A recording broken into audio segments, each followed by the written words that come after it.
ಆಕಾಶವಾಣಿ ಲೋಕ ಅದಾಲತ್ನಲ್ಲಿ ಯಾವ ರೀತಿ ವ್ಯಾಜ್ಯ ಇತ್ಯರ್ಥವಾಗಲಿದೆ ಎಂದು ಶಿವಮೊಗ್ಗ ಜಿಲ್ಲಾ ನ್ಯಾಯಾಧೀಶರು ಮತ್ತು ಕಾನೂನು ಸೇವಾ ಪ್ರಾಧಿಕಾರದ ಅಧ್ಯಕ್ಷರಾದ ಮಂಜುನಾಥ್ ನಾಯಕ್ ಹಾಗೂ ಪ್ರಾಧಿಕಾರ ಸದಸ್ಯ ಕಾರ್ಯದರ್ಶಿಗಳಾದ ಸಂತೋಷ್ ಎಂಎಸ್ ಅವರೊಂದಿಗೆ ಸಂವಾದ. ಇವರೊಂದಿಗೆ ಭದ್ರಾವತಿ ಆಕಾಶವಾಣಿ ಕೇಂದ್ರದ ಕಾರ್ಯಕ್ರಮ ಮುಖ್ಯಸ್ಥರಾದ ಎಸ್ಆರ್ ಭಟ್. ಕೇಳುಗರೆ, ನಮ್ಮ ಮನೆಯಲ್ಲಿ ಅಥವಾ ಊರಿನಲ್ಲಿ ಬಹಳಷ್ಟು ಪ್ರಕರಣಗಳು ನಡೀತಾ ಇರುತ್ತೆ. ಮನೆ ಬಾಡಿಗೆಗಿದ್ದಾರೆ, ಬಿಡ್ತಾ ಇಲ್ಲ ಅಂತ ಒಬ್ರು ಹೇಳ್ತಿರ್ತಾರೆ. ಅಂಗಡಿ ಇಟ್ಟಿದ್ದಾನೆ, ಸಾಲ ಕೊಟ್ಟಿದ್ದಾನೆ, ಅವನು ತೀರಿಸ್ತಾ ಇಲ್ಲ ಅಂತ ಇನ್ನೊಬ್ರು ಹೇಳ್ತಾರೆ. ಹಾಗೆಯೇ ಜಮೀನು ವ್ಯಾಜ್ಯಗಳು, ಅಣ್ಣ ತಮ್ಮಂದಿರ ಜಮೀನು ವ್ಯಾಜ್ಯಗಳಿರುತ್ತೆ. ಈ ಎಲ್ಲ ವ್ಯಾಜ್ಯಗಳನ್ನು ಸುಲಭವಾಗಿ ಪರಿಹರಿಸಿಕೊಳ್ಳೋದಕ್ಕೆ ಒಂದು ಮಾರ್ಗ ಇದೆ, ಅದುವೇ ಜನತಾ ನ್ಯಾಯಾಲಯ. ಈ ಜನತಾ ನ್ಯಾಯಾಲಯಕ್ಕೆ ಸಂಬಂಧಪಟ್ಟ ಹಾಗೇನೆ ಮತ್ತು ಅದರ ಕಾರ್ಯಚಟುವಟಿಕೆಗೆ ಸಂಬಂಧಪಟ್ಟ ಹಾಗೆ ಇವತ್ತು ನಿಮಗೆ ವಿಶೇಷ ಮಾಹಿತಿಯನ್ನು ಕೊಡೋ ಪ್ರಯತ್ನವನ್ನು ಮಾಡ್ತಾ ಇದ್ದೀವಿ. ಇದನ್ನು ತಿಳಿಸೋದಕ್ಕೋಸ್ಕರವಾಗಿ ಇಂದು ನಮ್ಮೊಂದಿಗಿದ್ದಾರೆ ಶಿವಮೊಗ್ಗ ಜಿಲ್ಲಾ ಕಾನೂನು ಸೇವೆಗಳ ಪ್ರಾಧಿಕಾರದ ಅಧ್ಯಕ್ಷರಾದಂತಹ ಮಂಜುನಾಥ್ ನಾಯಕ್ ಅವರು. ಮಂಜುನಾಥ್ ನಾಯಕ್ ಅವರೇ, ನಮಸ್ಕಾರ. ನಮಸ್ಕಾರ. ಹಾಗೆಯೇ ಸದಸ್ಯ ಕಾರ್ಯದರ್ಶಿಗಳಾದಂತಹ ಸಂತೋಷ್ ಎಂಎಸ್ ಅವರು ಕೂಡ ನಮ್ಮೊಟ್ಟಿಗಿದ್ದಾರೆ. ನಮಸ್ಕಾರ ಸಂತೋಷ್ ಅವರೇ. ನಮಸ್ತೆ ಸರ್. ಈಗ ನ್ಯಾಯಾಧೀಶರಾದಂತಹ ಮಂಜುನಾಥ್ ನಾಯಕ್ ಅವರೇ, ನಮ್ಮ ಕೇಳುಗರಿಗೆ ಹೇಳಬೇಕು. ನಾವು ಸಾಮಾನ್ಯವಾಗಿ ಮಾತನ್ನ ಹೇಳ್ಬಿಡ್ತೀವಿ, ಲೋಕ ಅದಾಲತ್ತು ಲೋಕ ಅದಾಲತ್ತು ಅಂತ. ಇದು ಹಿಂದಿ ಪದ ಇರಬಹುದು. ಲೋಕ ಅದಾಲತ್ ಅಂತಂದ್ರೆ ಏನು? ತಾವು ಹೇಳಿದಂಗೆ ಲೋಕ ಅದಾಲತ್ ಎಂಬುದು ಹಿಂದಿ ಪದ. ಅದರ ಕನ್ನಡ ಪದ ಅಂತ ಹೇಳಿದ್ರೆ ಜನತಾ ನ್ಯಾಯಾಲಯ ಅಂತ ಹೇಳಿ. ನೀವು ಜನತಾ ನ್ಯಾಯಾಲಯ ಅಂತ ಅಂದ್ಬಿಟ್ರಿ, ಇದೇನಿದು ಜನತಾ ನ್ಯಾಯಾಲಯ? ಜನತಾ ನ್ಯಾಯಾಲಯ ಅಂತ ಹೇಳಿದ್ರೆ ಒಂದು ಪ್ರಕರಣಗಳನ್ನು ರಾಜಿಯ ಮೂಲಕ ಇತ್ಯರ್ಥ ಮಾಡಿಕೊಳ್ಳಲು ನಾವು ನಿರ್ಮಿಸಿದಂಥ ಒಂದು ವೇದಿಕೆ. ಅಲ್ಲಿ ಯಾವುದೇ ನ್ಯಾಯಾಲಯದ ಮುಂದೆ ಇರುವಂಥ ಪ್ರಕರಣಗಳಾಗಿರ್ಬೋದು ಅಥವಾ ಮುಂದೆ ನ್ಯಾಯಾಲಯಕ್ಕೆ ಬರಬಹುದಾದಂಥ ಪ್ರಕರಣಗಳಾಗಿರ್ಬೋದು. ಇಂತಹ ಪ್ರಕರಣಗಳನ್ನು ನಾವು ರಾಜಿ ಸಂಧಾನದ ಮೂಲಕ ರಾಜಿ ಏರ್ಪಡಿಸಿ ಆ ಒಂದು ಪ್ರಕರಣಗಳನ್ನು ಇತ್ಯರ್ಥ ಮಾಡುವಂಥದ್ದು ಈ ಜನತಾ ನ್ಯಾಯಾಲಯ. ಕೇಳುಗರಿಗೆ ಹೇಳ್ಬೋಣ, ನಿಮಗೆ ರಾಜ್ಯ ಪಂಚಾಯಿತಿ ಮುಖಾಂತರ ಒಂದು ವ್ಯಾಜ್ಯವನ್ನು ನಿರ್ಣಯ ಮಾಡ್ಕೋಬೇಕು ಅಂತಂದ್ರೆ ನಿಮ್ಮದೇ ನ್ಯಾಯಾಲಯಕ್ಕೆ ಹೋಗಬಹುದು. ಖಂಡಿತ. ಯಾಕೆಂತಂದ್ರೆ ಬಹಳಷ್ಟು ಜನರು ಕೋರ್ಟು ಕತ್ತಲಗಳನ್ನು ಹತ್ಬಿಟ್ಟು ಅವರ ಜೀವನವನ್ನು ಸವೆಸಿ ಮಕ್ಕಳು ಕೇಸ್ ನಡೆಸುವಂತ ಉದಾಹರಣೆಯನ್ನು ಬಹಳಷ್ಟು ನೋಡ್ತೀವಿ. ಹೌದು. ಆದ್ರೆ ಈ ಜನತಾ ನ್ಯಾಯಾಲಯದಲ್ಲಿ ಹಾಗಿಲ್ಲ ಅಂತ ಹೇಳ್ತಿದ್ದೀರಿ, ರಾಜಿ ಮಾಡಿಸ್ಬಿಡ್ತೀರಿ ಅಂತ. ಸರಿ. ಹಾಗಾದ್ರೆ ಇದು ರಾಜ್ಯ ಪ್ರಕ್ರಿಯೆ ಹೇಗೆ ನಡೆಯುತ್ತೆ? ಯಾವುದೇ ಒಂದು ಜನತಾ ನ್ಯಾಯಾಲಯ ನಾವು ಏರ್ಪಟ್ಟಾಗ ಅಲ್ಲಿ ಸಂಧಾನಕಾರರನ್ನಾಗಿ ನಾವು ಇಬ್ಬರನ್ನ ಕೂತ್ಕೊಳಿಸ್ತೇವೆ. ಆ ಇಬ್ಬರ ಪೈಕಿ ಒಬ್ರು ನ್ಯಾಯಾಧೀಶರಾಗಿರ್ತಾರೆ, ಇನ್ನೊಬ್ರು ಕಾನೂನು ಪಂಡಿತರವರು. ನಾವು ವಕೀಲರನ್ನೇ ಸಾಮಾನ್ಯವಾಗಿ ಎರಡನೇ ಸಂಧಾನಕಾರರಾಗಿ ಒಂದು ಜನತಾ ನ್ಯಾಯಾಲಯದ ಮುಂದೆ ಕೂತ್ಕೊಳಿಸ್ತೇವೆ. ಅವರು ಯಾವುದೇ ಒಂದು ಪ್ರಕರಣಕ್ಕೆ ಸಂಬಂಧಪಟ್ಟಂಥ ಕಕ್ಷಿಗಾರರು, ಪಕ್ಷಗಾರರು ಯಾರಿದ್ದಾರೆ ಅವರನ್ನು ಕೂತ್ಕೊಳಿಸಿ ಅವರ ಬಳಿ ಮಾತನಾಡಿಸಿ ಅವರ ನಿಜವಾದ ಒಂದು ಏನು ವಿವಾದ ಏನು ಅಂತ ತಿಳ್ಕೊಂಡು ಆ ಬಳಿಕ ಅವರಿಗೆ ಆ ವಿವಾದವನ್ನು ಸಂಧಾನದ ಮೂಲಕ ಇತ್ಯರ್ಥ ಮಾಡಲಿಕ್ಕೆ ಸಲಹೆ ಸೂಚನೆಗಳನ್ನು ಕೊಡ್ತಾರೆ. ಇದು ಒಂದು ಯಾವ ರೀತಿಯ ಪ್ರಕ್ರಿಯೆ ಅಂತ ಹೇಳಿದ್ರೆ ಉಭಯ ಪಕ್ಷಗಾರರು ಒಪ್ಪಿಗೆ ಕೊಟ್ಟು ಆಗುವ ರಾಜಿ ಸಂಧಾನ. ಸಂಧಾನಕಾರರು ಪಕ್ಷಗಾರರಿಗೆ ಸಲಹೆಗಳನ್ನು ಕೊಡ್ತಾರೆ. ಆ ಸಲಹೆಗಳನ್ನು ಅವರು ಒಪ್ಪಬೇಕಂತಲೇ ಇಲ್ಲ, ಅವರು ಅದರ ಬಗ್ಗೆ ತಮ್ಮದೇ ಆದಂಥ ಒಂದು ತೀರ್ಮಾನವನ್ನು ತೆಗೆದುಕೊಂಡು ಅದಕ್ಕೆ ಒಪ್ಪಿಗೆ ಸೂಚಿಸಿದ್ದಲ್ಲಿ ಉಭಯ ಪಕ್ಷಗಾರರ ಒಪ್ಪಿಗೆಯ ಮೂಲಕ ಆ ಒಂದು ಸಂಧಾನ ಏರ್ಪಟ್ಟು ಕೊನೆಯಲ್ಲಿ ಪ್ರಕರಣ ಇತ್ಯರ್ಥ ಆಗುತ್ತೆ. ಈ ರೀತಿ ಜನತಾ ನ್ಯಾಯಾಲಯದಲ್ಲಿ ಪ್ರಕರಣದ ರಾಜಿ ನಡೆಯುತ್ತೆ. ಪ್ರಕರಣದ ರಾಜಿ ಮತ್ತು ಪ್ರಕರಣದ ಇತ್ಯರ್ಥ ಎರಡನ್ನು ಜನತಾ ನ್ಯಾಯಾಲಯದಲ್ಲಿ ಮಾಡ್ಕೋಬಹುದು ಅಂತ ನ್ಯಾಯಾಧೀಶ ಅಂತ ತಾವು ಮಂಜುನಾಥ್ ನಾಯ್ಕ ಅವರೇ ಹೇಳ್ತಾ ಇದ್ದೀರಿ. ಇನ್ನು ಸಂತೋಷ್ ಅವರೇ, ತಾವು ಸದಸ್ಯ ಕಾರ್ಯದರ್ಶಿಗಳಾಗಿರೋದ್ರಿಂದ ಯಾವ್ಯಾವ ರೀತಿಯ ಪ್ರಕರಣಗಳನ್ನು ಜನತಾ ನ್ಯಾಯಾಲಯದವರೆಗೆ ಎತ್ಕೊಂಡು ಬರಬಹುದು, ತರಬಹುದು? ಮುಖ್ಯವಾಗಿ ಎರಡು ವಿಧವಾಗಿ ನಾವು ಪ್ರಕರಣಗಳನ್ನು ಮಾಡ್ಬೋದು ಸರ್. ಒಂದನೇದ್ದು ನ್ಯಾಯಾಲಯಕ್ಕೆ ದಾಖಲಿಸಬೇಕು ಅನ್ನುವಂಥ ಇರುವಂತಹ ವ್ಯಾಜ್ಯ ಪೂರ್ವ ಪ್ರಕರಣಗಳು. ಅಂದರೆ ಒಬ್ಬ ತಂಗಿ ತನ್ನ ಸಹೋದರನ ಬಳಿ ಪಾಲು ಬೇಕು ಅಂತ ಕೇಳ್ತಾರೆ. ಆ ಸಹೋದರ ನಾನು ಪಾಲು ಕೊಡಲಿಕ್ಕೆ ಸಮಯ ಬೇಕು ಅಂತ ಕೇಳಿದಾಗ, ಅಥವಾ ಒಬ್ಬ ಕುಟುಂಬದಲ್ಲಿ ಒಬ್ಬ ಹೆಂಡತಿ ತನ್ನ ಗಂಡನಿಗೆ ಜೀವನಕ್ಕೋಸ್ಕರ ಒಂದು ಸ್ವಲ್ಪ ವ್ಯವಸ್ಥೆ ಬೇಕು ಅಂತ ಕೇಳಿದಾಗ, ಗಂಡ ಕೂಡ ನಾನು ವ್ಯವಸ್ಥೆ ಮಾಡಲಿಕ್ಕೆ ಸಮಯ ಬೇಕು ಅಂತ ಕೇಳಿದಾಗ ಅವರು ನೇರವಾಗಿ ತುಂಬ ತಡವಾಯಿತು ನನಗೆ ಉತ್ತರ ಕೊಡೋದು ಅಂತ ಹೇಳಿ ನ್ಯಾಯಾಲಯದಲ್ಲಿ ವ್ಯಾಜ್ಯವನ್ನು ಹೂಡೋ ಪೂರ್ವದಲ್ಲಿ ನಮ್ಮ ಪ್ರಾಧಿಕಾರಕ್ಕೆ ಜಿಲ್ಲಾ ಮಟ್ಟದಲ್ಲಿ ಮತ್ತು ತಾಲೂಕು ಕಾನೂನು ಸೇವಾ ಸಮಿತಿಯ ಕಚೇರಿಯಲ್ಲಿ ಕೂಡ ಹೋಗಿ ವ್ಯಾಜ್ಯ ಪೂರ್ವ ಪ್ರಕರಣವಾಗಿ ನನಗೆ ನ್ಯಾಯ ಒದಗಿಸಿಕೊಡಿ ಅಂತ ಹೇಳಿ ಅರ್ಜಿ ಕೊಟ್ಟರೆ, ಯಾವುದೇ ನ್ಯಾಯಾಲಯದಲ್ಲಿ ಯಾವ ರೀತಿ ಒಂದು ರಾಜಿ ಸಂಧಾನ ಆಗುತ್ತೋ ಅದೇ ಪ್ರಕ್ರಿಯೆಯನ್ನು ನಾವು ಕೂಡ ಇಲ್ಲಿ ಪಾಲಿಸಿ ಎದುರುದಾರರಿಗೆ ನೋಟಿಸನ್ನು ಕೊಟ್ಟು ಅವರಿಗೆ ಕರೆಸಿ ಇಬ್ಬರಿಗೂ ಕೂಡಿಸಿ ಮಾತುಕತೆಯ ಮೂಲಕ ಬಗೆಹರಿಸುವಂಥ ಒಂದು ವಿಧವಾದರೆ, ಎರಡನೇ ವಿಧ ಈಗ ಆಗಲೇ ನ್ಯಾಯಾಲಯದಲ್ಲಿ ದಾಖಲಾಗಿರುವ ಪ್ರಕರಣಗಳನ್ನು ನಾವು ರಾಜಿ ಸಂಧಾನದ ಮೂಲಕ ಬಗೆಹರಿಸಬಹುದು. ಅಂದರೆ ನ್ಯಾಯಾಲಯದಲ್ಲಿ ದಾಖಲಾಗಿದ್ರೂ ಕೂಡ ಜನತಾ ನ್ಯಾಯಾಲಯಕ್ಕೆ ಬರಬಹುದು. ಹೌದು, ದಾಖಲ ಮಾಡಬೇಕು ಅಂತ ಯೋಚನೆಯಲ್ಲಿ ಇರೋರು ನ್ಯಾಯಾಲಯದ ಕಟಕಟೆ ಹತ್ತುವುದರ ಬದಲು ಜನತಾ ನ್ಯಾಯಾಲಯಕ್ಕೆ ಬಂದು ಇಲ್ಲಿಯೇ ಇತ್ಯರ್ಥವನ್ನು ಮಾಡ್ಕೋಬಹುದು ಅಂತ ಹೇಳ್ತೀವಿ. ಹೌದು, ವ್ಯಾಜ್ಯ ಪೂರ್ವ ಪ್ರಕರಣ, ವ್ಯಾಜ್ಯ ಪೂರ್ವ ಮತ್ತು ವ್ಯಾಜ್ಯ ನಡೀತಾ ಇರೋದು ಎರಡಕ್ಕೂ ಕೂಡ ಪರಿಹಾರ ಜನತಾ ನ್ಯಾಯಾಲಯದಲ್ಲಿ ಲೋಕ ಅದಾಲತ್ನಲ್ಲಿ ಇದೆ. ಹೌದು ಸರ್. ಅಂದ್ರೆ ಈಗ ಈ ತಿಂಗಳ 12ನೇ ತಾರೀಕು ಲೋಕ ಅದಾಲತ್ತು ಶಿವಮೊಗ್ಗದಲ್ಲಿ ನಡೆಯುತ್ತೆ. ಈಗ ಮಂಜುನಾಥ್ ನಾಯ್ಕ ಅವರು ತಾವು ಪ್ರಾಧಿಕಾರದ ಅಧ್ಯಕ್ಷರಾಗಿ ಒಂದು ಉದಾಹರಣೆಯನ್ನ ಹೇಳ್ಬಿಟ್ರು ಸಂತೋಷ್ ಅವರು. ಏನು ಅಂತಂದ್ರೆ ಅಣ್ಣ ತಂಗಿ ಜಗಳ ಇದ್ರೆ ಬರ್ಬೋದು ಅಂತ. ಈ ತರ ಯಾವ ಯಾವ ರೀತಿಯ ಪ್ರಕರಣಗಳನ್ನು ತಾವು ತಗೋತೀರಿ? ಜನಸಂಖ್ಯೆ ಹೆಚ್ಚಾದಂತೆ ವ್ಯಾಜ್ಯಗಳ ಸಂಖ್ಯೆ ಜಾಸ್ತಿ ಆಗಿದೆ. ವ್ಯಾಜ್ಯಗಳ ಸಂಖ್ಯೆ ಜಾಸ್ತಿ ಆಗಿದೆ, ಹಣಕಾಸಿನ ವ್ಯವಹಾರಗಳು ಜಾಸ್ತಿ ಆಗಿದೆ. ಈ ಹಣಕಾಸಿನ ವ್ಯವಹಾರಗಳು ಚೆಕ್ ಮೂಲಕ ನಡೆಯುತ್ತೆ. ಎಲ್ರಿಗೂ ಗೊತ್ತಿದೆ ಚೆಕ್ ಬೌನ್ಸ್ ಪ್ರಕರಣಗಳು. ಇದು ನಮ್ಮ ಎಲ್ಲೆಡೆ ಬಹಳಷ್ಟು ಚೆಕ್ ಬೌನ್ಸ್ ಪ್ರಕರಣಗಳು. ಸಾಮಾನ್ಯವಾಗಿ ನಾವು ಪೊಲೀಸ್ ಸ್ಟೇಷನ್ಗೆ ಹೋಗಿ ಒಂದು ಕಂಪ್ಲೇಂಟ್ ಅನ್ನು ಕೊಟ್ಬಿಡ್ತೀವಿ, ಚೆಕ್ ಬೌನ್ಸ್ ಆಯ್ತು ಅಂತ. ಈ ಚೆಕ್ ಬೌನ್ಸ್ ಪ್ರಕರಣಕ್ಕೆ ಸಾಮಾನ್ಯವಾಗಿ ಪೊಲೀಸ್ ಠಾಣೆಗೆ ಹೋಗುವಂತಿಲ್ಲ. ಇದು ಪೊಲೀಸರು ಇತ್ಯರ್ಥ ಮಾಡುವಂಥ ಪ್ರಕರಣ ಅಲ್ಲ. ಆದರೂ ಕೂಡ ಕೆಲವರು ಅಲ್ಲಿಗೆ ಹೋಗ್ತಾರೆ. ಚೆಕ್ ಬೌನ್ಸ್ ಪ್ರಕರಣಗಳು ಬಹಳಷ್ಟು ಇರುತ್ತೆ. ಇಂಥ ಒಂದು ಪ್ರಕರಣಗಳನ್ನು ಕೂಡ ನಾವು ಇಲ್ಲಿ ರಾಜಿ ಮಾಡ್ತೇವೆ. ಚೆಕ್ ಬೌನ್ಸ್ ಪ್ರಕರಣಗಳಲ್ಲಿ ಆರೋಪಿಗಳು ಏನು ಹೇಳ್ತಾರೆ ಅಂತ ಹೇಳಿದ್ರೆ, ನಾನು ಖಾಲಿ ಚೆಕ್ಗಳನ್ನು ಕೊಟ್ಟಿದ್ದೆ, ಡೇಟ್ ಹಾಕಿಲ್ಲ, ಸಹಿ ಮಾತ್ರ ತಗೊಂಡ್ರು, ಅಷ್ಟು ಹಣ ಕೊಡ್ಲಿಕ್ಕೆ ಬಾಕಿ ಇಲ್ಲ. ಇದೆಲ್ಲ ಒಂದು ಆರೋಪಿಗಳ ಹೇಳಿಕೆ ಆಗತ್ತೆ. ಫಿರ್ಯಾದಿ ಇಲ್ಲ, ನ್ಯಾಯಾಲಯದ ಮುಂದೆ ಇರುವಾಗ ಅವನು ಇಲ್ಲ, ಚೆಕ್ನಲ್ಲಿ ಬರೆದ ಹಣ ಅಷ್ಟೇ ನನಗೆ ಕೊಡ್ಲಿಕ್ಕೆ ಬಾಕಿ ಇದೆ ಅಂತ ಹೇಳ್ತಾರೆ. ನಾವು ಜನತಾ ನ್ಯಾಯಾಲಯಗಳಲ್ಲಿ ಸಂಧಾನ ಮಾಡಿದಾಗ ನಮಗೆ ನಿಜವಾಗಿ ಎಷ್ಟು ಹಣ ಅವರ ನಡುವಿನ ವ್ಯವಹಾರ ಆಗಿದೆ, ಎಷ್ಟು ಬಾಕಿ ಇದೆ ಎನ್ನುವುದು ತಿಳಿಯುತ್ತೆ. ನೀವು ಮಾತುಕತೆಯನ್ನು ನಡೆಸ್ತಾ ಇರುವಂತಹ ಸಮಯದಲ್ಲಿ ನ್ಯಾಯಾಧೀಶರ ಸ್ಥಾನದಲ್ಲಿ ಕೂತಾಗ ಯಾರದ್ದು ಸರಿ ಯಾರದ್ದು ತಪ್ಪು ಅನ್ನೋದನ್ನು ಪರಿಗಣಿಸ್ತೀರಿ. ಹೌದು, ಅಲ್ಲಿ ನಾವು ತೀರ್ಮಾನ ಮಾಡ್ತೇವೆ ನಿಜವಾಗಿ ಏನು ಅಂತ ಹೊರಗೆ ಬರುತ್ತೆ. ಇನ್ನೊಂದು ವಿಶೇಷ ನಾನು ಈ ಸಂದರ್ಭದಲ್ಲಿ ಹೇಳಬೇಕು, ಯಾಕಂದ್ರೆ ಕೆಲವೊಂದು ಪ್ರಕರಣಗಳು ಜನತಾ ನ್ಯಾಯಾಲಯಕ್ಕೆ ಬಂದರೂ ಕೂಡ ರಾಜಿ ಆಗದೆ ಪುನಃ ನ್ಯಾಯಾಲಯಕ್ಕೆ ವಾಪಸ್ ಹೋಗುತ್ತೆ. ಇಲ್ಲಿ ಏನು ನಡೆದಿದೆ ಅದು ನ್ಯಾಯಾಲಯಕ್ಕೆ ಬರಲ್ಲ. ಇಲ್ಲಿ ಇದು ನಡೀತಾ ಇರುವಂಥದ್ದು ಒಂದು ವಿಶೇಷವಾಗಿಯೇ ಇರುತ್ತೆ. ಇದನ್ನು ನ್ಯಾಯಾಲಯ ಒಂದು ತೀರ್ಪನ್ನು ಕೊಡುವ ಸಂದರ್ಭದಲ್ಲಿ ಪ್ರಕರಣವನ್ನು ಇತ್ಯರ್ಥ ಮಾಡುವಾಗ ಪರಿಗಣಿಸುವುದಿಲ್ಲ.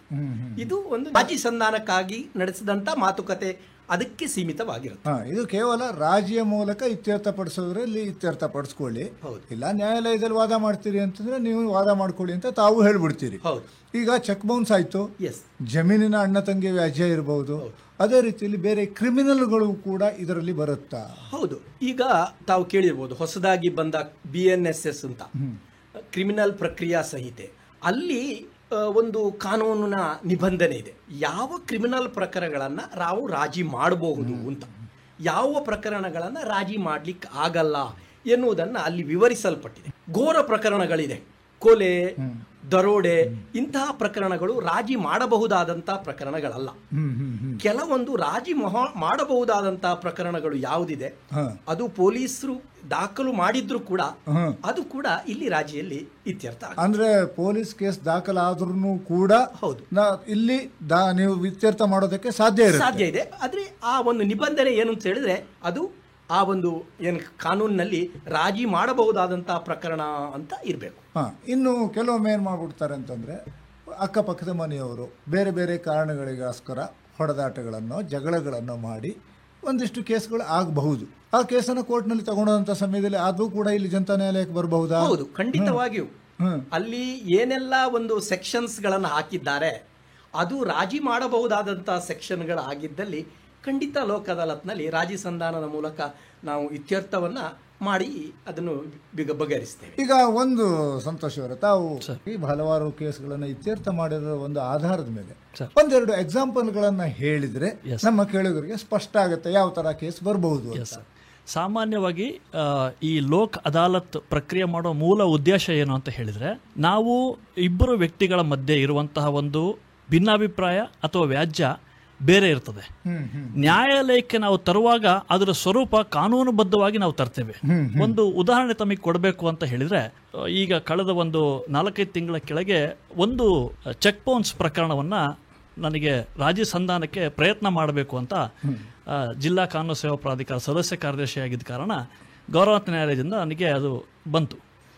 ಆ ಕಡತ ಬಂದ ನಂತರ ಉಭಯ ಪಕ್ಷಗಾರರು ಕೂಡ ನನ್ನ ಮುಂದೆ ಹಾಜರಾದರು.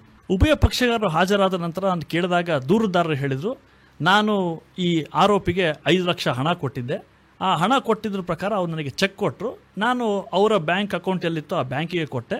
ಅಲ್ಲಿ ಅವರಷ್ಟು ಹಣ ಇಲ್ಲ ಅಂತ ಹೇಳಿ ಆ ಚೆಕ್ಕನ್ನು ನನಗೆ ಮಾನ್ಯ ಮಾಡದೆ ವಾಪಸ್ ಕೊಟ್ಟರು, ನೋಟಿಸ್ ಕೊಟ್ಟರು, ಹಣ ಕೊಟ್ಟಿಲ್ಲ ಅಂತ ಇದು ಒಂದು ವ್ಯಾಜ್ಯವನ್ನು ಹಾಕಿದರು. ದೂರನ್ನು ಗೌರವಾನ್ವಿತ ನ್ಯಾಯಿಕ ದಂಡಾಧಿಕಾರಿಗಳ ಮುಂದೆ ಸಲ್ಲಿಸಿದರು. ಅದನ್ನು ವಿಚಾರಣೆ ಮಾಡಿದಂತಹ ಗೌರವಾನ್ವಿತ ನ್ಯಾಯಾಧೀಶರು ಇದರಲ್ಲಿ ಇವರು ಆರೋಪವನ್ನು ಸಾಬೀತು ಮಾಡಿದ್ದಾರೆ ಅಂತ ಹೇಳಿ ಆ ಒಂದು ಆರೋಪಿಗೆ ಶಿಕ್ಷೆಯನ್ನು ವಿಧಿಸಿದರು. ಅದನ್ನು ಪ್ರಶ್ನಿಸಿ ಆರೋಪಿ ಅಪೀಲನ್ನು ದಾಖಲು ಮಾಡಿದರು. ಅಂಥ ಒಂದು ಪ್ರಕರಣ ನನಗೆ ರಾಜಿಗೆ ಬಂದಾಗ ಅವರಿಗೆ ಕೇಳಿದೆ, ಚೆಕ್ಕು ಒಂದು ಕಡೆ ಇದೆ, ಜಡ್ಜ್ಮೆಂಟು ಕೂಡ ಆಗಿದೆ, ನೀವು ನಿಜವಾದ ಒಂದು ವಾಸ್ತವಾಂಶ ನನಗೆ ಹೇಳಬೇಕು ಅಂತ ಕೇಳಿದಾಗ ಅವರಿಬ್ಬರು ಕೂಡ ಮಾತನಾಡ್ಕೊಂಡಿದ್ದೇನು ಅಂತ ಹೇಳಿದರೆ, ಈ ಆರೋಪಿ ನ್ಯಾಯಾಲಯದ ಮುಂದೆ ಹೇಳಿದ್ದು, ಸಾಕ್ಷಿಯಲ್ಲಿ ಹೇಳಿದಂಥ ವಿಚಾರ ಅಂದರೆ ನನಗೆ ಈ ವ್ಯಕ್ತಿಯ ವ್ಯವಹಾರವೇ ಇಲ್ಲ ಅಂತ ಹೇಳಿದರು. ಆದರೆ ಈ ರಾಜಿ ಸಂಧಾನದ ಸಮಯದಲ್ಲಿ ಹೇಳಿದರು, ಸರ್ ನಾನು ಮತ್ತು ಇವರು ಸುಮಾರು 5 ವರ್ಷಗಳ ಹಿಂದೆ ಕೂಡಿಕೊಂಡು ಒಂದು ವ್ಯವಹಾರ ಮಾಡ್ತಾ ಇದ್ವಿ. ಆ ವ್ಯವಹಾರದಲ್ಲಿ ಬಂದಂತಹ ಲಾಭವನ್ನು ಇಬ್ಬರು ಸಮನಾದ ಪಾಲಿನಲ್ಲಿ ಹಂಚ್ಕೊಳ್ಬೇಕು ಅಂದ್ಕೊಂಡಿದ್ವಿ. ಆದರೆ ನನಗೆ ಅವರು ಸರಿಯಾದ ಪಾಲನ್ನು ಕೊಡಲಿಲ್ಲ. ಆ ಒಂದು ಕಾರಣಾಂತರದಿಂದ ನನ್ನ ಒಂದು ಚೆಕ್ಕು ಕೂಡ ನಾನು ಅವರಿಗೆ ಕೊಡಬೇಕಾಯಿತು. ಈ ಒಂದು ಹಣಕಾಸಿನ ವ್ಯವಹಾರದಲ್ಲಿ ನನ್ನ ಚೆಕ್ ಅವ್ರ ಕಡೆ ಹೋಯಿತು ಅಂತ ಹೇಳಿ ರಾಜಿ ಸಂಧಾನ ಕೂತ್ಕೊಂಡಾಗ ಅವ್ರು ಈ ಮಾತನ್ನ ಹೇಳಿದರು. ಸರಿ ಆಯಿತು, ನೀವೆಷ್ಟು ಕೊಟ್ಟಿದ್ದೀರಿ ಹಣ ಅಂತ ಹೇಳಿ ದೂರುದಾರರಿಗೆ ಕೇಳಿದಾಗ ಅವರು ತಮ್ಮ ಆತ್ಮಸಾಕ್ಷಿಗೆ ಬೆಲೆಯನ್ನು ಕೊಟ್ಟು, ಸರ್ ನಾನು 5 ಲಕ್ಷ ಕೊಡಲಿಲ್ಲ, ನನಗೆ ಅವರು 3 ಲಕ್ಷ ಕೊಡಬೇಕಾಗಿತ್ತು ಆ ಸಂಧಾನದಲ್ಲಿ, ಹಾಗಾಗಿ ಲಾಭದಲ್ಲಿ ಬರುವಂಥ 3 ಲಕ್ಷ ಕೊಡದೇ ಇದ್ದುದಕ್ಕೆ ನನಗೆ ಚೆಕ್ ಸೈನ್ ಮಾಡಿ ಕೊಟ್ಟಿದ್ರು ಅಂತ ಹೇಳಿದರು. ಸೊ ನಮಗೆ ಈ ನ್ಯಾಯಾಲಯದಲ್ಲಿ ಪ್ರಕರಣ ದಾಖಲಿಸಬೇಕಾದ್ರೆ ಕಾನೂನು ಪ್ರಕಾರ ಪ್ರಕರಣ ನಡಿಬೇಕು ಅನ್ನೋ ಕಾರಣಕ್ಕೆ ಹಲವಾರು ಸಂಗತಿಗಳನ್ನು ನ್ಯಾಯಾಲಯದಲ್ಲಿ ಹೇಳ್ತಾರೆ. ಆದರೆ ಈ ರಾಜಸಂಧಾನಕ್ಕೆ ಕೂತ್ಕೊಂಡಾಗ ವ್ಯಕ್ತಿಗಳು ತಮ್ಮ ವ್ಯಾಜ್ಯವನ್ನು ಬಿಟ್ಟು ತಮ್ಮ ಭಿನ್ನಾಭಿಪ್ರಾಯಕ್ಕೆ ಬಂದು ತಮ್ಮ ಒಂದು ಏನದೆ ನೈಜವಾದ ಸಂಗತಿಗಳನ್ನ ಮುಂದಿಟ್ಟು ಆ ಪ್ರಕಾರ ರಾಜಿ ಮಾಡ್ಕೊಳ್ತಾರೆ. ಮನಬಿಚ್ಚಿ ಮಾತನಾಡಿ ತಮ್ಮ ಒಂದು ಸಮಸ್ಯೆಗಳನ್ನ ಇತ್ಯರ್ಥಪಡಿಸಿಕೊಳ್ಳೋದಕ್ಕೆ ವೇದಿಕೆಯನ್ನು ಕಲ್ಪಿಸ್ತಾರೆ. ಇಲ್ಲಿ ಕೇವಲ ಪ್ರಕರಣ ಅಲ್ಲ, ಸಂಪೂರ್ಣ ವಿವಾದವನ್ನೇ ಬಗೆಹರಿಸುವಂತ ಒಂದು ಪ್ರಯತ್ನ. ಅದಕ್ಕೆ ತಕ್ಕ ಹಾಗೆ ಅವರು ತಮಗೆ ಎಷ್ಟು ಬರಬೇಕಿತ್ತು ಹಣ ಅಂತ ಒಪ್ಕೊಂಡು ಅದಕ್ಕೆ ಬಡ್ಡಿ ಅಂತ ಸೇರಿಸಿ ಇಬ್ರು ಮಾತಾಡಿಕೊಂಡು ನ್ಯಾಯಾಲಯದಲ್ಲಿ ಅರ್ಜಿಯನ್ನು ಸಲ್ಲಿಸಿ ತಮ್ಮ ಪ್ರಕರಣವನ್ನ ಇತ್ಯರ್ಥಪಡಿಸಿಕೊಂಡ್ರು. ಇಲ್ಲಿ ಉಭಯ ಪಕ್ಷಗಾರರಿಂದ ಏನು ನಿಜ ಏನಿದೆ ಅವರ ನಿಜವಾದ ಅದನ್ನು ಹೊರಗೆ ತೆಗೆಯುವುದಲ್ಲಿ ಸಂಧಾನಕಾರರ ಜಾಣ್ಮೆ ಕೂಡ ಇಲ್ಲಿ ಬಹಳ ಮಹತ್ವ. ಈಗ ಸಂಧಾನಕಾರರು ಅಂತ ಹೇಳ್ಬಿಟ್ರಿ ಮಂಜುನಾಥ್ ನಾಯಕ್ ಅವರ, ಇಲ್ಲಿ ನನಗೆ ಇಲ್ಲಿ ಇತ್ಯರ್ಥ ಆಗೋಗುತ್ತೆ, ಕೇಸು ಡಿಸ್ಪರ್ಸ್ ಆಗುತ್ತೆ. ಇಲ್ಲಿ ಡಿಸ್ಪರ್ಸ್ ಆಗಿ ಮತ್ತೆ ತಿರ್ಗಾ ಹೋಗಿ ನಾನು ನ್ಯಾಯಾಲಯದಲ್ಲಿ ಅರ್ಜಿ ಸಲ್ಲಿಸ್ತೀನಿ ಅಂದ್ರೆ ಅದಕ್ಕೆ ಅವಕಾಶ ಇದೆಯಾ? ಖಂಡಿತ ಅವಕಾಶ ಇಲ್ಲ. ಇದು ಒಮ್ಮೆ ಉಭಯ ಪಕ್ಷಗಾರರ ಒಪ್ಪಿಗೆಯಿಂದ ಜನತಾ ನ್ಯಾಯಾಲಯದಲ್ಲಿ ರಾಜಿ ಆದರೆ ಅದರ ವಿರುದ್ಧ ಮೇಲ್ಮನವಿ ಸಲ್ಲಿಸಲಿಕ್ಕೆ ಕಾನೂನಿನ ಅವಕಾಶ ಇಲ್ಲ. ಅಂದ್ರೆ ಇದು ಅಂತಿಮವಾಗುತ್ತೆ. ಇದು ಒಂದು ಜನತಾ ನ್ಯಾಯಾಲಯದ ತೀರ್ಪಿನ ವೈಶಿಷ್ಟ್ಯ. ನಾವು ನ್ಯಾಯಾಲಯದಲ್ಲಿ ಎಷ್ಟೇ ಪ್ರಕರಣಗಳನ್ನ ಸಲ್ಲಿಸಬಹುದು ಅಥವಾ ಪ್ರಕರಣಗಳು ತೀರ್ಮಾನ ಆಗಬಹುದು, ತೀರ್ಪುಗಳು ಪ್ರತಿನಿತ್ಯ ಬರುತ್ತೆ. ಆದರೆ ನಾವು ಕೊಟ್ಟ ತೀರ್ಪು ಒಂದು ಪ್ರಕರಣಕ್ಕೆ ತಾರ್ಕಿಕ ಅಂತ್ಯ ಕೊಡುವುದಿಲ್ಲ. ಅದರ ವಿರುದ್ಧ ಮೇಲ್ಮನವಿ ಹೋಗುತ್ತೆ, ಜಿಲ್ಲಾ ನ್ಯಾಯಾಲಯಕ್ಕೆ ಹೋಗುತ್ತೆ, ಉಚ್ಚ ನ್ಯಾಯಾಲಯಕ್ಕೆ ಹೋಗಿ ಸರ್ವೋಚ್ಚ ನ್ಯಾಯಾಲಯಕ್ಕೆ, ಅಲ್ಲೂ ಕೂಡ ಸೆಕೆಂಡ್ ಬೆಂಚ್, 5 ಬೆಂಚ್ ಆ ತರದಲ್ಲೂ ಕೂಡ ಹೋಗ್ತಾ ಇರುತ್ತೆ. ಈ ರೀತಿಗಳಾಗುತ್ತೆ. ಆದರೆ ಜನತಾ ನ್ಯಾಯಾಲಯದ ತೀರ್ಮಾನದ ವೈಶಿಷ್ಟ್ಯ ಅಂತ ಹೇಳಿದ್ರೆ ತೀರ್ಮಾನ ಮತ್ತು ಅದರ ತೀರ್ಪು ಏನಿದೆ ಅದು ಒಂದು ಅಂತಿಮವಾಗಿ ಆಗುತ್ತೆ. ಈಗ ಜಮೀನು ವ್ಯಾಜ್ಯ ಇರುತ್ತಪ್ಪ, ಆಲ್ರೆಡಿ ಕೋರ್ಟ್ನಲ್ಲಿ ಕೇಸ್ ನಡೀತಾ ಇರುತ್ತೆ. ಅದರಲ್ಲಿ ಇಬ್ಬರು ಬರೋದಿಲ್ಲ, ಒಬ್ಬರು ನಿಮ್ಮಲ್ಲಿ ಬಂದು ಅರ್ಜಿಯನ್ನು ಸಲ್ಲಿಸ್ತಾರೆ, ಅದಕ್ಕೆ ಅವಕಾಶ ಇದೆಯಾ? ಅವರು ಅರ್ಜಿಯನ್ನು ಸಲ್ಲಿಸಿದ್ರು ಕೂಡ ನಾವು ಅದನ್ನು ಪರಿಗಣಿಸಿ ಇತರ ಪಕ್ಷಗಾರರಿಗೆ ನೋಟಿಸನ್ನು ಕೊಟ್ಟು ಕರೆಸ್ತೇವೆ.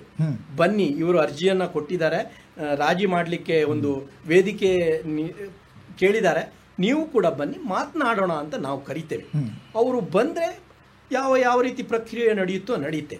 ಅವರು ಬರದೇ ಇದ್ದಲ್ಲಿ ನಾವು ಅಂದರೆ ಒಬ್ಬ ಪಕ್ಷಗಾರನ ಒಪ್ಪಿಗೆ ಇಲ್ಲ ಅಂತ ಹೇಳಿ ಕಾರಣಕ್ಕಾಗಿ ಆ ಪ್ರಕರಣವನ್ನು ಪುನಃ ನ್ಯಾಯಾಲಯಕ್ಕೆ ವಾಪಸ್ ಕಳಿಸ್ತೇವೆ. ಅಂದರೆ ಇಲ್ಲಿ ನೀವು ನೋಟಿಸ್ ಕಳಿಸಿದಾಗ ಅವರು ಅಪೋನೆಂಟ್ ಪಾರ್ಟಿಯು ಕೂಡ ಬಂದು ನಾನು ರಾಜಿಗೆ ಸಿದ್ಧ ಇದ್ದೀನಿ ಅಂತ ಅಂದಾಗ ಮಾತ್ರ ಈ ಜನತಾ ನ್ಯಾಯಾಲಯದಲ್ಲಿ ಅದು ತೀರ್ಮಾನ ಆಗುತ್ತೆ.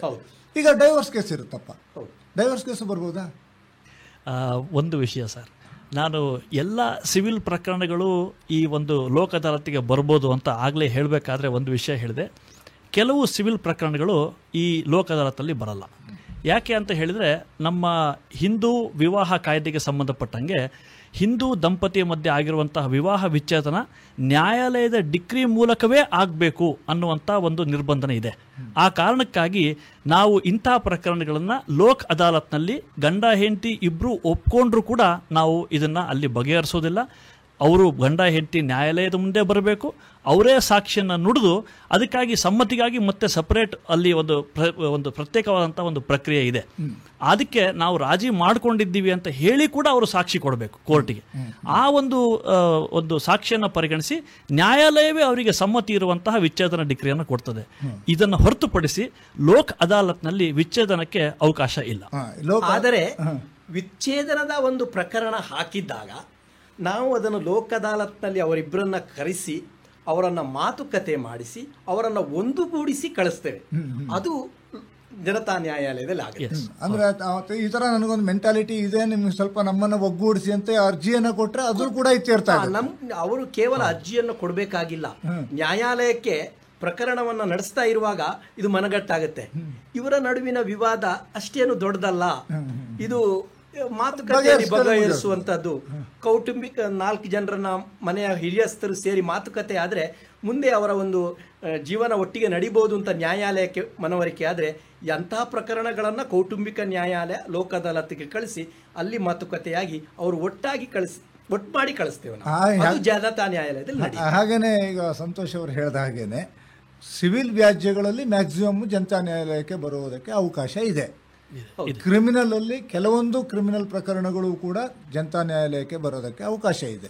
ಈಗ ನನ್ನೊಂದು ಪ್ರಶ್ನೆ, ಮನೆ ಬಾಡಿಗೆಗೆ ಕೊಟ್ಟಿರ್ತೀನಿ, ಬಾಡಿಗೆಯನ್ನು ಬಿಡೋದೇ ಇಲ್ಲ, ಅಂತದನ್ನ ತರಬಹುದಾ? ಖಂಡಿತ. ಅದು ಸಿವಿಲ್ ನ್ಯಾಯಾಲಯದ ಸಿವಿಲ್ ವ್ಯಾಜ್ಯದ ವ್ಯಾಪ್ತಿಗೆ ಒಳಪಡುತ್ತೆ. ಈ ಬಾಡಿಗೆದಾರ ಮತ್ತು ಮಾಲೀಕನ ನಡುವಿನ ವಿವಾದ ಬಹಳಷ್ಟು ಸುಲಭವಾಗಿ ಇದ್ದಿರುತ್ತೆ. ಕೇವಲ ಬಾಡಿಗೆದಾರನಿಗೆ ಅಷ್ಟು ಸ್ವಲ್ಪ ಸಮಯದ ಅವಕಾಶ ಮನೆ ಬಿಡಲಿಕ್ಕೆ, ಅವನೇನೋ ಬೇರೆ ಮನೆ ಹುಡುಕ್ಲಿಕ್ಕ ಅಥವಾ ಅವನು ಸ್ವಂತ ಮನೆ ಕಟ್ತಾ ಇದ್ದಾನೆ ಅವನು ಖರೀದಿ ಮಾಡಲಿಕ್ಕೂ ಇದಿರುತ್ತೆ. ಇಷ್ಟೇ ಭಿನ್ನಾಭಿಪ್ರಾಯ ಇರುವುದು. ಅಲ್ಲಿ ವಿವಾದ ಕ್ಲಿಷ್ಟಕರವಾಗಿರಲ್ಲ. ಮತ್ತು ಸ್ವಲ್ಪ ಬಾಡಿಗೆ ಹೆಚ್ಚು ಮಾಡೋದು ಕಡಿಮೆ ಮಾಡೋದು ಈ ರೀತಿ ಇರುವುದರಿಂದ ಈ ಪ್ರಕರಣಗಳು ಸಿವಿಲ್ ನ್ಯಾಯಾಲಯದಲ್ಲಿ ಇರುವುದರಿಂದ ಇದು ರಾಜ್ಯದಲ್ಲಿ ಇತ್ಯರ್ಥ ಆಗುತ್ತೆ ಅಂತ ಅಂದ್ಬಿಟ್ರಿ. ಮನೆ ಬಾಡಿಗೆ ವಿಷಯ ಒಂಥರ ಆದರೆ ಅಂಗಡಿ ಮುಂಗಟ್ಟುಗಳನ್ನು ಕೊಟ್ಟಿರ್ತಾರೆ, ವರ್ಷಾನುಗಟ್ಟಲೆ ಅವರಿಗೆ ಬಾಡಿಗೆಯನ್ನೇ ಕಟ್ಟದೇನೆ ಕೂತಿರುವಂತಹ ಪ್ರಕರಣಗಳನ್ನು ಕೂಡ ನೋಡ್ತೀವಿ. ಅದನ್ನು ತರಬಹುದಲ್ವಾ? ಖಂಡಿತವಾಗಿ ತರಬಹುದು. ಅದೇ ಅಲ್ಲಿ ಕೂಡ ಅಷ್ಟೇ ಪ್ರಕರಣದ ಕ್ಲಿಷ್ಟತೆ ತುಂಬಾ ಕಡಿಮೆ ಇರುತ್ತೆ. ಯಾಕಂದ್ರೆ ಮಾಲೀಕತ್ವದ ಬಗ್ಗೆ ಯಾವುದೇ ವಿವಾದ ಇರಲ್ಲ. ಮಾಲೀಕ ಆಗಿರ್ತಾನೆ, ಇವನು ಬಾಡಿಗೆದಾರನಾಗಿ ಇದ್ದಿರ್ತಾನೆ. ಬಾಡಿಗೆ ಹೆಚ್ಚು ಮಾಡುವುದು ಮತ್ತು ಖಾಲಿ ಮಾಡುವುದು, ಇದು ಎರಡೇ ವಿವಾದಗಳು ಇರುತ್ತೆ. ಇದು ಮಾತುಕತೆಯ ಮೂಲಕ ಇತ್ಯರ್ಥಪಡಿಸಬಹುದು. ಮಾತುಕತೆಯ ಮೂಲಕ ಇತ್ಯರ್ಥಪಡಿಸಬಹುದು ಅಂತಂದ್ರೆ ಇದನ್ನು ಹೊರತುಪಡಿಸಿ ಮತ್ತೆ ಯಾವ ಯಾವ ರೀತಿಯ ಪ್ರಕರಣಗಳನ್ನ ತಮ್ಮ ಜನತಾ ನ್ಯಾಯಾಲಯದ ಎದುರುಗಡೆ ತರಬಹುದು ಸಂತೋಷ್ ಅವರು? ಬ್ಯಾಂಕ್ ವ್ಯಾಜ್ಯಗಳು ಸರ್. ಬ್ಯಾಂಕ್ ವ್ಯಾಜ್ಯಗಳು ನಮ್ಮಲ್ಲಿ ಈಗ ಯಾವ ರೀತಿ ನಡೀತಾ ಇದೆ ಪ್ರಕ್ರಿಯೆ ಅಂತ ಹೇಳಿದ್ರೆ, ಈಗ ಹಲವಾರು ರಾಷ್ಟ್ರೀಕೃತ ಬ್ಯಾಂಕ್ಗಳು ನಮಗೆ ಅರ್ಜಿಯನ್ನು ಸಲ್ಲಿಸ್ತಾರೆ. ಏನಂತ, ನಮ್ಮಲ್ಲಿ ಇಷ್ಟು ಜನ ಸಾಲ ಪಡ್ಕೊಂಡಿದ್ದಾರೆ, ಇಷ್ಟು ಅವ್ರು ನಮಗೆ ಕೊಡಬೇಕಾಗಿದೆ ಹಣವನ್ನು, ಹಾಗಾಗಿ ನಮ್ಮ ಪ್ರಾಧಿಕಾರದಿಂದಲೇ, ಅಂದರೆ ಅವರು ನೇರವಾಗಿ ನ್ಯಾಯಾಲಯಕ್ಕೆ ಹೋಗಿ ದಾವೆಯನ್ನು ಹೂಡ್ಬೋದು, ಆದರೆ ಅದರ ಖರ್ಚು ಕೂಡ ಆ ಸಾಲವನ್ನು ಪಡೆದಂಥ ವ್ಯಕ್ತಿ ಭರಿಸಬೇಕಾಗ್ತದೆ. ಅವರಿಗೆ ಆ ತೊಂದರೆ ಆಗಬಾರ್ದು ಅನ್ನುವಂಥ ನಿಟ್ಟಿನಲ್ಲಿ ಆ ಎಲ್ಲ ಶಾಖೆಯ ವ್ಯವಸ್ಥಾಪಕರು ನಮಗೆ ಬಂದು ಆ ಸಾಲ ಪಡೆದಂತಹ ವ್ಯಕ್ತಿಗಳ ಖಾತೆಯ ವಿವರ, ಸಾಲ ಪಡೆದ ಮೊತ್ತದ ವಿವರ, ಬಡ್ಡಿ ಇರುವಂಥ ಎಲ್ಲ ವಿವರವನ್ನು ನಮಗೆ ಒಂದು ಪಟ್ಟಿ ಮಾಡಿ ಕೊಡ್ತಾರೆ. ನಮಗೆ ಇಂತಿಂಥವರು ಇಷ್ಟು ಸಾಲ ಕೊಡಬೇಕಾಗಿದೆ, ತಾವು ರಾಜಿ ಪ್ರಕ್ರಿಯೆಯನ್ನು ಪ್ರಾರಂಭ ಮಾಡಿ ಅಂತ ಹೇಳಿ. ಇವನ್ನ ನಾವು ಪ್ರೀ ಲಿಟಿಗೇಷನ್ ಕೇಸ್ PLC ವ್ಯಾಜ್ಯ ಪೂರ್ವ ಪ್ರಕರಣ ಅಂತ ಹೇಳಿ ನಮ್ಮ ಪ್ರಾಧಿಕಾರದಲ್ಲಿ ಮತ್ತು ತಾಲೂಕು ಮಟ್ಟದಲ್ಲಿ ತಾಲೂಕು ಕಾನೂನು ಸೇವಾ ಸಮಿತಿಯ ಮಟ್ಟದಲ್ಲಿ ನೋಂದಣಿ ಮಾಡಿಕೊಂಡು ಯಾರು ಸಾಲ ಪಡ್ಕೊಂಡಿರ್ತಾರೆ ಅಂಥ ವ್ಯಕ್ತಿಗೆ ನೋಟಿಸನ್ನು ಕಳಿಸ್ತೀವಿ. ಆ ನೋಟಿಸ್ ಸ್ವೀಕರಿಸಿದ ವ್ಯಕ್ತಿಗೆ ನಾವು ಹೇಳಿರ್ತೀವಿ, ನೀವು ರಾಜಿಗೆ ಬರಬೇಕಾದ್ರೆ ನಿಮ್ಮ ಗುರುತಿನ ಚೀಟಿ ಮತ್ತು ಎಲ್ಲ ಮಾಹಿತಿಯನ್ನು ಪಡ್ಕೊಂಡು ಬರಬೇಕು ಅಂತ ಹೇಳಿ. ಬಂದಂತಹ ವ್ಯಕ್ತಿನ ನಮಗೆ ಒಂದು ದಿನಾಂಕ ನಿಗದಿಪಡಿಸಿರ್ತೀವಿ. ಆ ದಿವಸ ಸಂಬಂಧಪಟ್ಟ ಶಾಖೆ ವ್ಯವಸ್ಥಾಪಕರು ಮತ್ತು ಸಾಲ ಪಡ್ಕೊಂಡಂಥ ವ್ಯಕ್ತಿ ಇಬ್ಬರು ಕೂಡ ನಮ್ಮ ಪ್ರಾಧಿಕಾರಕ್ಕೆ ಬರ್ತಾರೆ. ಅವರಿಬ್ಬರಿಗೂ ನಾವು ಮೊದಲು ಮಾತಾಡಲಿಕ್ಕೆ ಬಿಡ್ತೀವಿ.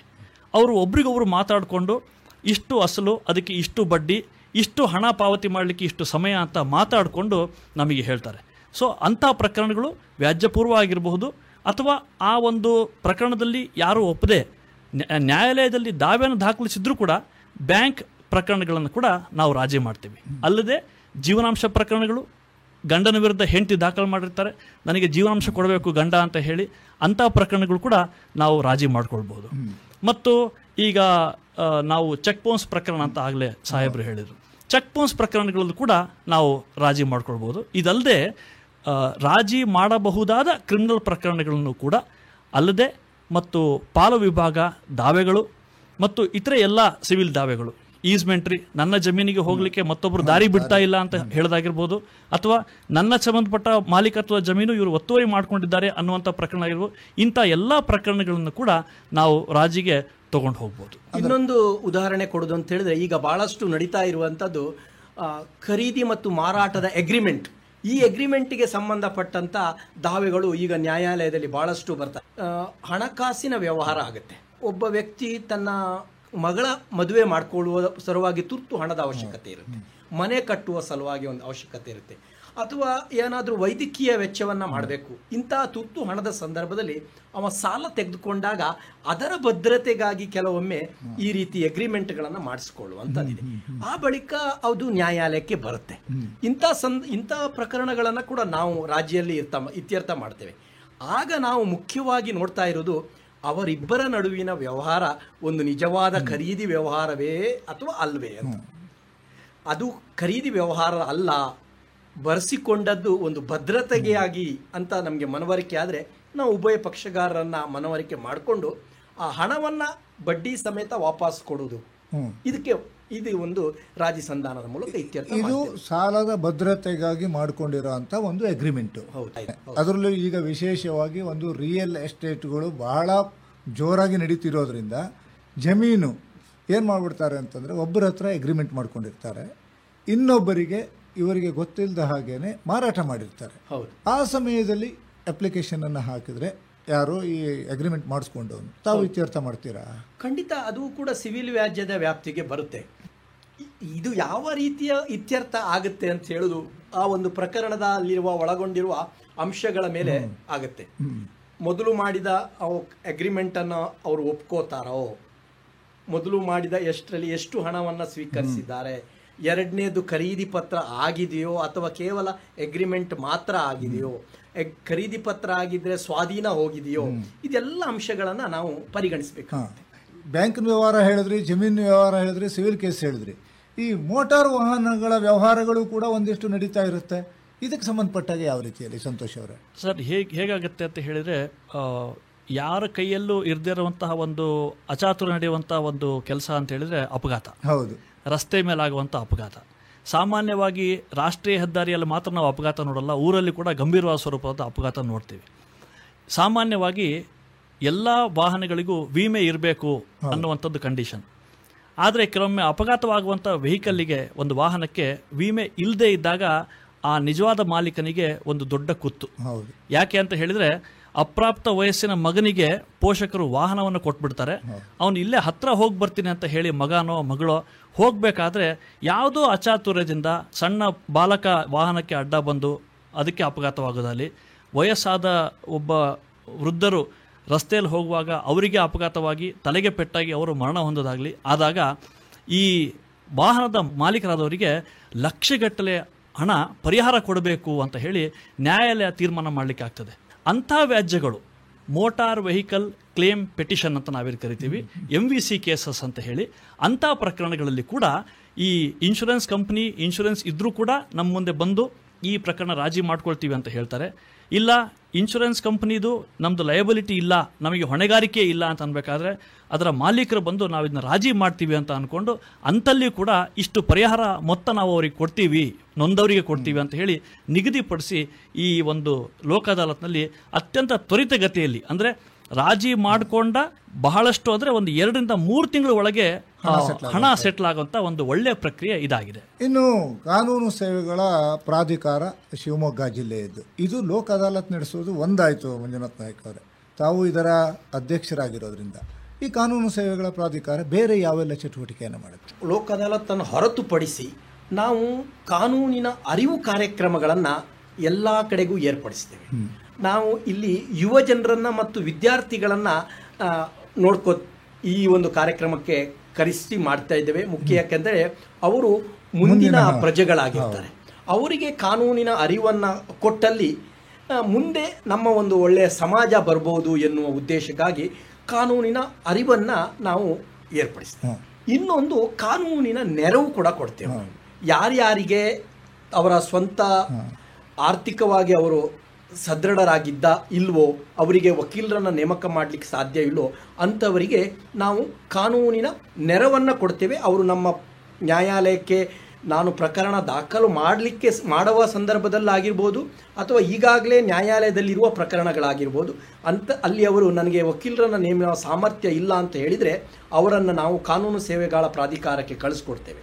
ಅಲ್ಲಿ ಒಂದು ವಕೀಲರ ದಂಡ ಇರುತ್ತೆ. ಕಾನೂನು ಸೇವೆಗಳ ಪ್ರಾಧಿಕಾರ ಉಚಿತವಾಗಿ ಅವರು ಯಾವುದೇ ಫೀಸನ್ನು ಕೊಡಬೇಕಾಗಿಲ್ಲ. ಆ ಪ್ರಕರಣಗಳನ್ನು ನೋಡಿಕೊಂಡು ನಮ್ಮ ಸದಸ್ಯ ಕಾರ್ಯದರ್ಶಿಯವರು ಇಂತಹ ವಕೀಲರನ್ನು ಅವರಿಗೆ ನೇಮಕ ಮಾಡಿ ಕೊಡ್ತಾರೆ. ಅವರು ಆ ಒಂದು ಪ್ರಕರಣವನ್ನು ನ್ಯಾಯಾಲಯದಲ್ಲಿ ನಡೆಸ್ತಾರೆ. ಇದು ಕಾನೂನು ಅರಿವು ಮತ್ತು ನೆರವು ಲೋಕ ಅದಾಲತ್ ಹೊರತುಪಡಿಸಿ ಮಾಡುವ ಕಾನೂನು ಸೇವಾ ಪ್ರಾಧಿಕಾರ ಮಾಡುವಂಥದ್ದು. ಈಗ ನಾವು ಇಷ್ಟೆಲ್ಲ ಈಗ ಲೋಕ ಅದಾಲತ್ ಅಂದರೆ ಒಂದು ಜನತಾ ನ್ಯಾಯಾಲಯದ ಬಗ್ಗೆ ಮಾತನಾಡ್ಬಿಟ್ವಿ.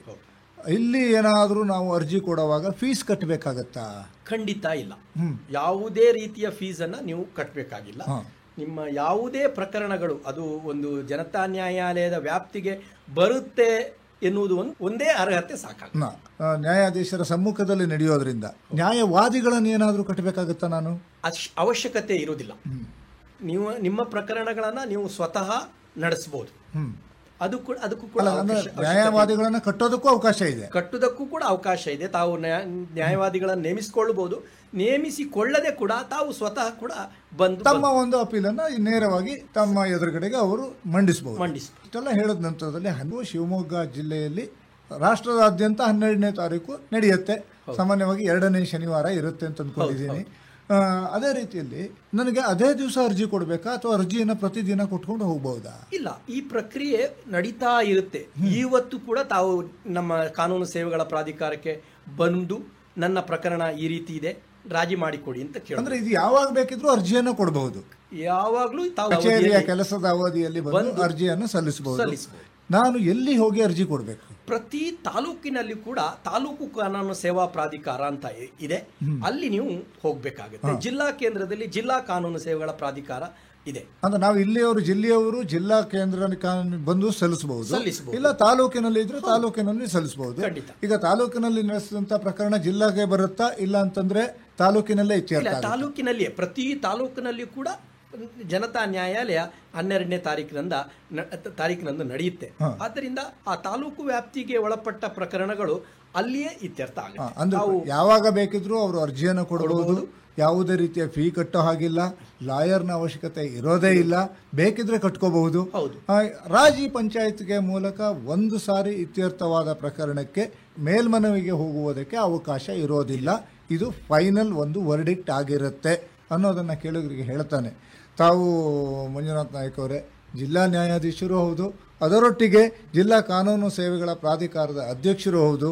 ನಮ್ಮ ಕೇಳುಗರಿಗೆ ಕೊನೆಯದಾಗಿ ತಾವೇನು ಹೇಳ್ತೀವಿ? ತಾವೆಲ್ಲರೂ ಕೂಡ ನ್ಯಾಯಾಲಯಕ್ಕೆ ಬರಲಿಕ್ಕೆ ಹಿಂಜರಿತಾ ಇರ್ತೀರಿ. ಯಾಕಂತ ಹೇಳಿದ್ರೆ ಕೆಲವರಿಗೆಲ್ಲ ಅಭಿಪ್ರಾಯ ಇದೆ, ನ್ಯಾಯಾಲಯಕ್ಕೆ ಬಂದರೆ ಬಹಳಷ್ಟು ಪ್ರಕರಣಗಳು ಬೇಗ ಮುಗಿಯೋಲ್ಲ ಅಂತ ಹೇಳ್ಕೊಂಡು. ಈ ರೀತಿ ಪ್ರಕರಣಗಳನ್ನು ಬಹಳಷ್ಟು ಬೇಗ ಮುಕ್ತಾಯ ಮಾಡಬೇಕು, ಪ್ರತಿಯೊಬ್ಬರಿಗೂ ಕೂಡ ನ್ಯಾಯವನ್ನು ತ್ವರಿತಗತಿಯಲ್ಲಿ ಒದಗಿಸಿಕೊಡಬೇಕು ಎನ್ನುವ ಉದ್ದೇಶದಿಂದ ನ್ಯಾಯಾಲಯದಲ್ಲಿನ ಪ್ರಕರಣಗಳನ್ನು ತೀರ್ಮಾನವನ್ನು ಹೊರತುಪಡಿಸಿ ಪ್ರಕರಣಗಳನ್ನು ರಾಜಿಯಲ್ಲಿ ತೀರ್ಮಾನ ಮಾಡಲಿಕ್ಕೆ ನಾವು ಮಾಡಿದಂಥ ವೇದಿಕೆ ಇದು ಜನತಾ ನ್ಯಾಯಾಲಯ. ಇದೊಂದು ಅವಕಾಶ. ಇದನ್ನು ನೀವೆಲ್ಲರೂ ಕೂಡ ಸದುಪಯೋಗ ಪಡಿಸಿಕೊಳ್ಬೇಕು ಅಂತ ನಮ್ಮ ಕೋರಿಕೆ. ಸಂತೋಷ ಅವರೇ. ಸರ್, ನಾನು ಈ ಒಂದು ಮಾಧ್ಯಮದ ಮೂಲಕ ಪ್ರತಿಯೊಬ್ಬರಿಗೆ ಕೋರ್ಕೊಳ್ಳೋದೇನು ಅಂತ ಹೇಳಿದರೆ, ತಮ್ಮಲ್ಲಿ ಯಾವುದೇ ಪ್ರಕರಣ ರಾಜಿ ಆಗಬಹುದಾದಂತಹ ಕ್ರಿಮಿನಲ್ ಪ್ರಕರಣ ಅಥವಾ ನ್ಯಾಯಾಲಯದಲ್ಲಿ ಇರುವಂತಹ ಸಿವಿಲ್ ದಾವೆ ಆಗಿದ್ದರೆ ತಾವು ತಮ್ಮ ಪ್ರಾಜ್ಞ ವಕೀಲರ ಮೂಲಕ ಗೌರವಾನ್ವಿತ ನ್ಯಾಯಾಲಯಕ್ಕೆ ಇಲ್ಲ ನಾವು ಈ ಪ್ರಕರಣವನ್ನು ರಾಜಿ ಮಾಡ್ಕೊಳ್ತೀವಿ ಅಂತ ಹೇಳಿ ತಾವು ಮನವಿ ಮಾಡಿದರೆ ನಮ್ಮಲ್ಲಿ ಮಧ್ಯಸ್ಥಿಕೆ ಕೇಂದ್ರ ಇದೆ. ಅದಕ್ಕೆ ನಮ್ಮ ಗೌರವಾನ್ವಿತ ಪ್ರಧಾನ ಜಿಲ್ಲಾ ನ್ಯಾಯಾಧೀಶರು ಅಧ್ಯಕ್ಷರಾಗಿದ್ದಾರೆ, ನಿರ್ದೇಶಕರಾಗಿದ್ದಾರೆ. ಅಲ್ಲಿ ನಮ್ಮಲ್ಲಿ ತರಬೇತಿ ಹೊಂದಿರುವಂತಹ ಮಧ್ಯಸ್ಥಿಕೆದಾರರಿದ್ದಾರೆ. ಅವರು ಉಭಯ ಪಕ್ಷಗಾರನ್ನ ಕರೆಸಿಬಿಟ್ಟು ಅವರಿಗೆ ಮನವೊಲಿಸಿ ಇಬ್ಬರಿಗೂ ಸರಿ ಹೋಗುವಂತಹ ಒಂದು ರಾಜಿ ಪ್ರಕರಣವನ್ನು ಮಾಡ್ತಾರೆ. ಇದು ವರ್ಷದ ಪ್ರತಿ ದಿನ ನಡೀತಾ ಇರ್ತದೆ. ಆ ಒಂದು ಪ್ರಕ್ರಿಯೆಯಲ್ಲಿ ಪಾಲ್ಗೊಂಡು ಅಂಥ ಪ್ರಕ್ರಿಯೆಯಲ್ಲಿ ರಾಜಿ ಆಗಿದಂಥ ಪ್ರಕರಣ ಆಗಿರ್ಬೋದು ಅಥವಾ ಬೇರೆ ಸಂದರ್ಭದಲ್ಲಿ ನ್ಯಾಯಾಧೀಶರು ಪ್ರೀ ಕನ್ಸಿಲೇಷನ್ ಸಿಟ್ಟಿಂಗ್ ಮಾಡಿದಾಗ ಆಗುವಂಥ ಪ್ರಕರಣ ಆಗಿರ್ಬೋದು, ರಾಜಿ ಮಾಡ್ಕೊಳ್ಳೋದ್ರಲ್ಲಿ ಮುಂದಾಗಬೇಕು. ದಾವೆ ಹೂಡಿದ ಕೂಡಲೇ ನಾವು ಮಾತಾಡೋದಿಲ್ಲ ಅಂತ ಹೇಳಿ ಏನು ಇಬ್ಬರು ವಿಮುಖರಾಗ್ತಾರೆ, ಅದನ್ನ ಬಿಟ್ಟು ಇಬ್ಬರು ಕೂಡ ನ್ಯಾಯಾಲಯಕ್ಕೆ ಬಂದು ತಮ್ಮ ವಿವಾದವನ್ನು ಬಗೆಹರಿಸ್ಕೊಳ್ಬೇಕು ಅಂತ ನಾನು ಕೋರ್ಕೊಳ್ತೀನಿ. ಮುನಿಸು ಬೇಡ, ಸ್ನೇಹ ಇರಲಿ, ರಾಜಿಯ ಮುಖಾಂತರ ಪ್ರಕರಣವನ್ನು ಇತ್ಯರ್ಥಪಡಿಸಿಕೊಂಡು ಸುಖ ಜೀವನ ಸ್ವಾಸ್ಥ್ಯ ಸಮಾಜವನ್ನು ಕಟ್ಟೋದಕ್ಕೆ ಪ್ರತಿಯೊಬ್ಬರೂ ಕೂಡ ಪ್ರಯತ್ನ ಪಡಲಿ ಅನ್ನೋ ಆಶಯದೊಂದಿಗೆ ಭಾಗವಹಿಸಿ ನಮ್ಮ ಕೇಳುಗರಿಗೆ ಜನತಾ ನ್ಯಾಯಾಲಯದ ಬಗ್ಗೆ ಒಂದಿಷ್ಟು ಅರಿವನ್ನು ಮೂಡಿಸ್ಕೊಟ್ಟಿದ್ದೀರಿ, ಬರುವುದಕ್ಕೆ ಆಹ್ವಾನ ಕೊಟ್ಟಿದ್ದೀರಿ. ಜನತಾ ನ್ಯಾಯಾಲಯಕ್ಕೆ ಬಂದು ತಮ್ಮ ಪ್ರಕರಣಗಳನ್ನು ಶಾಂತ ಸಂತೋಷ ರೀತಿಯಲ್ಲಿ ಪರಿಹರಿಸಿಕೊಳ್ಳಿ ಅನ್ನೋ ಆಶಯದೊಂದಿಗೆ ಭಾಗವಹಿಸಿದ ತಮ್ಮಿಬ್ಬರಿಗೂ ಕೂಡ ನಮಸ್ಕಾರ, ಧನ್ಯವಾದ. ಧನ್ಯವಾದಗಳು, ನಮಸ್ತೆ. ಇದುವರೆಗೆ ಲೋಕ ಅದಾಲತ್ನಲ್ಲಿ ಯಾವ ರೀತಿ ವ್ಯಾಜ್ಯ ಇತ್ಯರ್ಥವಾಗಲಿದೆ ಎಂದು ಶಿವಮೊಗ್ಗ ಜಿಲ್ಲಾ ನ್ಯಾಯಾಧೀಶರು ಮತ್ತು ಕಾನೂನು ಸೇವಾ ಪ್ರಾಧಿಕಾರದ ಅಧ್ಯಕ್ಷರಾದ ಮಂಜುನಾಥ್ ನಾಯಕ್ ಹಾಗೂ ಪ್ರಾಧಿಕಾರ ಸದಸ್ಯ ಕಾರ್ಯದರ್ಶಿಗಳಾದ ಸಂತೋಷ್ ಎಂಎಸ್ ಅವರೊಂದಿಗೆ ಸಂವಾದ ಕೇಳಿದಿರಿ. ಇವರೊಂದಿಗೆ ಭಾಗವಹಿಸಿದವರು ಭದ್ರಾವತಿ ಆಕಾಶವಾಣಿ ಕೇಂದ್ರದ ಕಾರ್ಯಕ್ರಮ ಮುಖ್ಯಸ್ಥರಾದ ಎಸ್ಆರ್ ಭಟ್.